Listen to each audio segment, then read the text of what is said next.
Франција и натаму е против одлука за почеток на преговорите со Македонија и Албанија.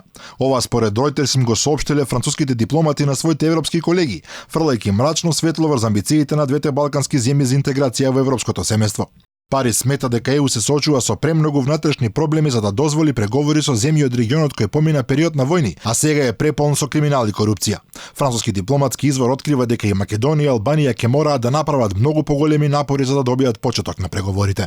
Се уште не се подготвени. Ние бараме од нив да направат дополнителни напори. Преговорите не може да бидат отворени во октомври, ќе мораме повторно да ја разгледаме ситуацијата некаде во 2020 година. Ниту последниот состанок на амбасадорите на земјите членки на ЕУ не донел никаков прогрес во позицијата на Франција. Парис очигледно ќе го чека последниот момент, а одлуката дали ќе дозволи отварање на преговарачките поглавја ќе ја соопшти лично претседателот Макрон. Дополнителен проблем е тоа што Холандија сака одвојување на Македонија и Албанија, додека добар дел од земјите инсистираат дека двете земји само во пакет треба да ги започнат преговорите. Германија пак, иако се согласи да даде дозвола, постави цела низа услови од кои ќе зависи на каков начин и колку време ќе трае преговарачкиот процес. Слично направија и соседните Грција и Бугарија, иако нивните причини за условување воопшто немаат врска со европските стандарди на кои инсистира Германија. И покрај тоа од владата се убедени дека ќе најдат начин да им излезат во пресрет на барањата на соседите. Меѓудржавните односи, особено помеѓу соседи, се секогаш, како викаат, work in progress.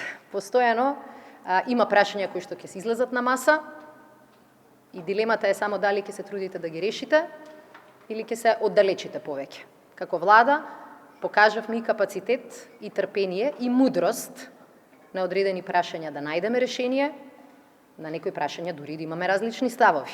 Ќе градиме пријателства и ќе се трудиме да ги решаваме проблемите. Она што особено загрижува е пораката на дипломатите во Брисел дека иако рече се сите држави членки се изјаснија позитивно за доделување на датум, во француската влада постоело уверување дека на Макрон, доколку одбие преговори, воопшто нема да му пречи ако биде изолиран од другите земји во врска со ова прашање.